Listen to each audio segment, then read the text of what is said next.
Welcome back.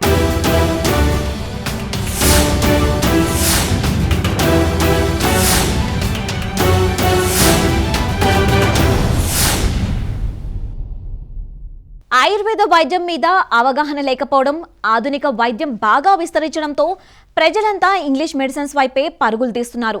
డాక్టర్లు ఏం చెబితే అది చేస్తున్నారు.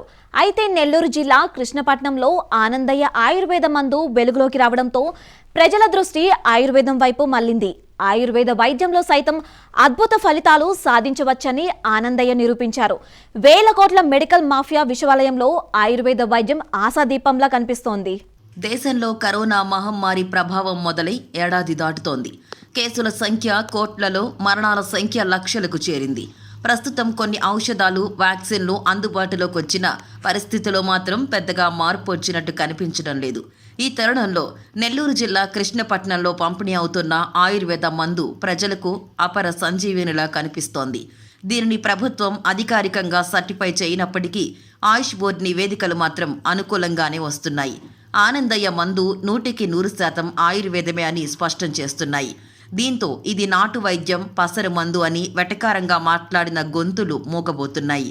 భారతదేశం మొత్తాన్ని సెకండ్ వేవ్ కుదిపేస్తున్న వేళ కృష్ణపట్నం మందు కరోనాపై బాగా పనిచేస్తుందనే వార్తలు సంచలనం సృష్టిస్తున్నాయి. కేంద్ర, రాష్ట్ర ప్రభుత్వాలకు చెందిన ఆయుష్ బోర్డులు సైతం ఆనందయ్య మందులో అనేక ఆయుర్వేద గుణాలున్నాయని స్పష్టం చేస్తున్నాయి. మరోవైపు ఆనందయ్య మందు పంపిణీ తాత్కాలికంగా ఆగినా ఇప్పటి వరకు ఆయన ₹1 కూడా ప్రజల నుంచి తీసుకోలేదు. ఆయన మందు తీసుకున్న వారిలో అనేక మంది నిమిషాల వ్యవధిలోనే కరోనా లక్షణాల నుంచి కోలుకుంటున్నారు. కళ్ల ముందే జరుగుతున్న ఈ అద్భుతాలు ఆధునిక వైద్య రంగాన్ని ఆశ్చర్యానికి గురిచేస్తున్నాయి. కంట్లో వేసిన చుక్కల మందు ఆక్సిజన్ లెవెల్స్ను పెంచుతుంటే 3 రకాలుగా ఇస్తున్న మరో మందు కరోనా లక్షణాల్ని పోగొడుతోందని చెబుతున్నారు. దీంతో కృష్ణపట్నం వచ్చిన వారంతా ఆనందయ్యను ప్రశంసల వర్షంతో ముంచెత్తుతున్నారు. ప్రైవేట్ ఆసుపత్రులు లక్షలకు లక్షలు డబ్బు గుంజుతున్న తరుణంలో కరోనాకు ఆయుర్వేద మందు కనిపెట్టిన ఆనందయ్యను దేవుడిగా అభివర్ణిస్తున్నారు. ఇంగ్లీష్ మందుల ముసుగులో జరుగుతున్న దోపిడీని అరికట్టాలని ఆనందయ్య రూపొందించిన మందును ప్రభుత్వమే అన్ని ఆయుర్వేద దుకాణాల్లో అందుబాటులోకి తీసుకురావాలని సూచిస్తున్నారు. మాకు మా అమ్మగారి కాడి నుంచి ఈ వైద్యం అలవాటు ఉంది. మధ్యలో మాకు ఆధ్యాత్మిక గురువు వెంకటేశ్వర శిష్యులైనటువంటి గురవస్వామి వారు ఆయన కరుణా కటాక్షాలు కృపతో కొన్ని స్వప్న దర్శనాలు ఇచ్చి కొన్ని సూచనలు ఇచ్చేవాడు. దాని తర్వాత రెడ్డిల్స్ దగ్గర ఒక సిద్ధ వైద్యుడు వివేకానంద్ అని, ఆయన ఇంటర్నేషనల్ ఆయుర్వేదం డాక్టరు.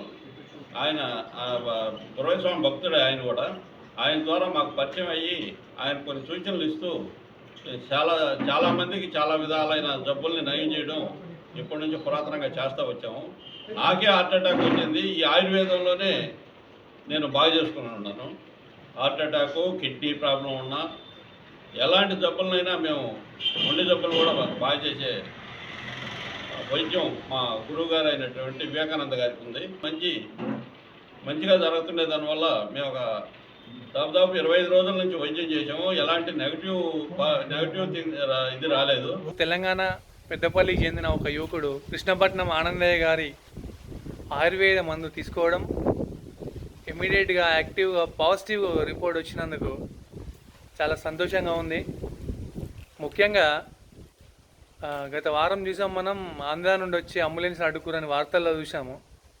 కానీ అలాంటి బేషేషాలు పోకుండా, ఎలాంటి పక్షపాతం చూపించకుండా వైద్యానికి సహకరించిన పోలీసులకి మరియు ఆనందయ్య గారికి మా తెలంగాణ సమాజం తరఫున హృదయపూర్వక కృతజ్ఞతలు.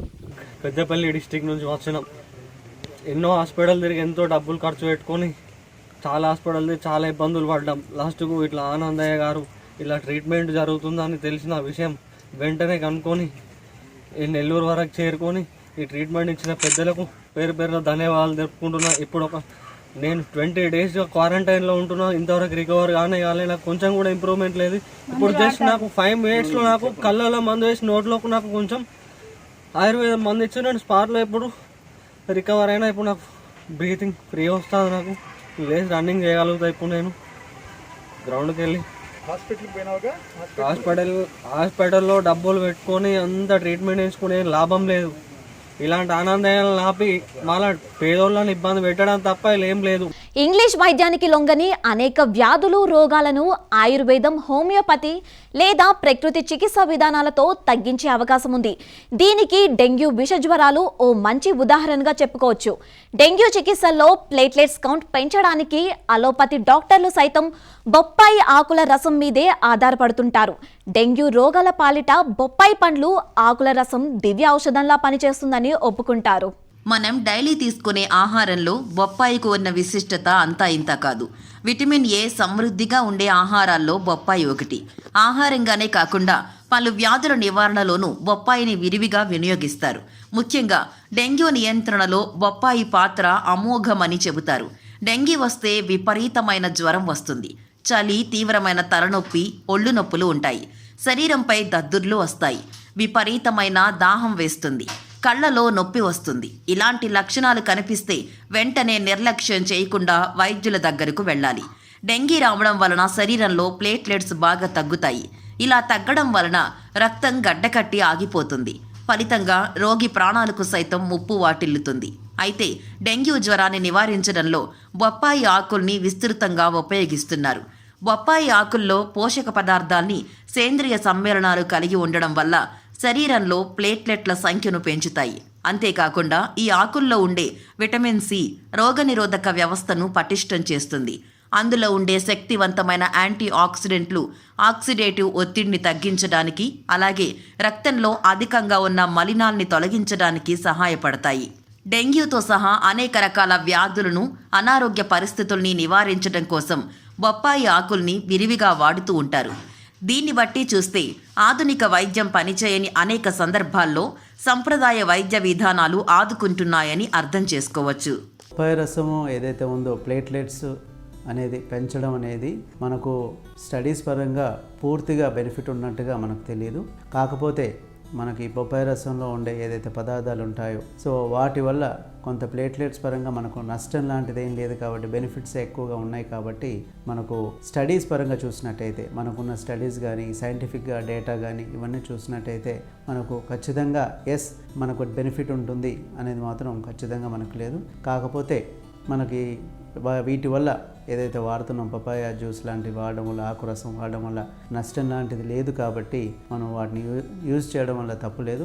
వాటి ద్వారా ఇప్పుడు నేను నా ఎక్స్పీరియన్స్ చూసినట్టయితే చాలామందికి ఒక 100 మందిని తీసుకున్నట్టయితే ఒక 50 మందికి ఈ ట్యాబ్లెట్ ఇవ్వడం, ఇంకో 50 మందికి ట్యాబ్లెట్ ఇవ్వకుండా చూడడం, చేసిన ట్రయల్స్ లాంటివి స్టడీస్ ఇంకా పెద్ద ఎత్తున చేస్తే మనకు ఖచ్చితంగా వాటి యొక్క ఉపయోగం తెలుస్తుంది.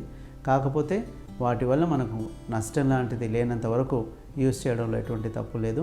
రక్తంలో బైల్రుబిన్ శాతం పెరగడం, లివర్ పనితీరు మందగించడం వల్ల పచ్చకామెర్లు వస్తుంటాయి. దీనినే జాండీస్ అని కూడా అంటారు. ఇంగ్లీష్ వైద్యంలో దీనికి పలు చికిత్సా విధానాలు ఉన్నాయి. అయితే ప్రకృతి వైద్యం, ఆయుర్వేదంలోనూ కామెర్ల వ్యాధికి అద్భుతమైన చికిత్స లభిస్తోంది. 100 సంవత్సరాలుగా కామెర్ల వైద్యానికి తూర్పు గోదావరి జిల్లాలోని వెల్ల గ్రామం పెట్టింది పేరుగా నిలుస్తోంది. సాధారణంగా పచ్చకామెర్లు వ్యాధి గురించి మనం తరచుగానే వింటూ ఉంటాం. కలుషిత నీటిని తాగడం లేదా మద్యపానం అతిగా సేవించడం, ఇతర అనారోగ్య సమస్యలతో లివర్ దెబ్బతినడం వల్ల పచ్చకామెర్ల వ్యాధి వస్తుంది. దీంతో కళ్ళు పచ్చబడిపోతాయి.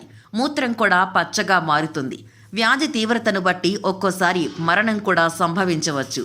కానీ అటువంటి పచ్చకామెర్ల వ్యాధికి ఆయుర్వేదంలో అద్భుతమైన చికిత్సా పద్ధతులున్నాయి. అల్లోపతి కన్నా మెరుగ్గా పచ్చకామెర్ల వ్యాధిని తగ్గించే గుణం ఆయుర్వేద ఔషధాలకు ఉందని చెబుతున్నారు. తూర్పుగోదావరి జిల్లాలోని వెల్ల గ్రామం పచ్చకామెర్ల వైద్యానికి పెట్టింది పేరుగా నిలుస్తోంది. గుండుబోతల స్వామినాయుడు కుటుంబం వారసత్వంగా ఆయుర్వేద ఔషధాన్ని మందుగా అందిస్తోంది. 90% మంది రోగులకు తొలి డోసు తీసుకున్న తర్వాత మంచి ఫలితం ఉంటుందని చెబుతున్నారు. ఎటువంటి లాభాపేక్ష లేకుండా తయారీ ఖర్చుకే ఈ మందును దశాబ్దాలుగా సరఫరా చేస్తున్నారు. పూర్తి ఆయుర్వేద గుణాలున్న ఈ మందు అల్లోపతి వైద్యం కన్నా ఎక్కువగా పనిచేస్తుందని పంపిణీదారులు చెబుతున్నారు. 1920లో మొదలెట్టారు నాన్నగారు. 20 కాడి నుంచి 84 వరకు కొన్ని లక్షల మందికి ఇచ్చి ఉంటాం. మేము రాష్ట్రం నలుమూలల అన్ని దుక్కుల నుంచి వస్తుంటారు. ఇక్కడికి వచ్చిన వాళ్ళు తగ్గలేదన్న వాళ్ళు ఎవరు ఉండరు. ఇది మానవతా దృష్ట్యా మేము ఇస్తున్నాం, కానీ ఇది డబ్బు ఆశించి కమర్షియల్ మాత్రం కాదు. వెళ్ళాము తగ్గలేదు అన్నది మాత్రం ఇక్కడ బ్యాట్ తెచ్చుకోలేదు మేము. నాన్నగారు ఎలాగిచ్చారో అలాగే ఇచ్చారు. పావలా అంటే పావలా, రూపాయి అంటే రూపాయి, అలా పెంచుకుంటా దాని కాస్టే ఓన్లీ కాస్ట్ తీసుకుంటున్నాం. కేంద్రంలోని మోడీ ప్రభుత్వం రెండవసారి అధికారంలోకి వచ్చాక ఆయుర్వేద వైద్యానికి విశేష ప్రాధాన్యం ఇస్తోంది. ప్రత్యేక మంత్రిత్వ శాఖలో ప్రాచుర్యం కల్పిస్తోంది. కేంద్ర ప్రభుత్వం ఓ అడుగు ముందుకేసి ఆయుర్వేద వైద్యులు ఆపరేషన్లు చేసేందుకు చట్టాన్ని సవరించింది. దీనిపై అలోపతి వైద్యులు అభ్యంతరం వ్యక్తం చేస్తుండగా ప్రభుత్వ నిర్ణయాన్ని సంప్రదాయవాదులు సమర్థిస్తున్నారు. ఆయుర్వేద వైద్యానికి చాలా చరిత్ర ఉంది. ఎన్నో దీర్ఘకాలిక జబ్బుల్ని కూడా నయం చేసే అద్భుతమైన వైద్యం ఆయుర్వేదం. ఎంతోమంది ఆయుర్వేద డాక్టర్లు భారతదేశ చరిత్రలో అద్భుతమైన వైద్యాల్ని అందజేస్తున్నారు కూడా. కానీ ఆయుర్వేదం డాక్టర్లు అధికారికంగా ఆపరేషన్లు చేసిన దాఖలాలు లేవు.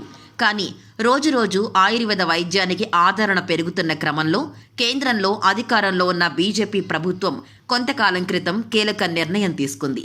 భారతీయ ఆయుర్వేద వైద్య విధానం ప్రోత్సాహానికి ఇప్పటికే అనేక చర్యలు చేపట్టిన కేంద్ర ప్రభుత్వం ఆయుర్వేద డాక్టర్లు కూడా ఆపరేషన్లు చేయవచ్చని తెలిపింది.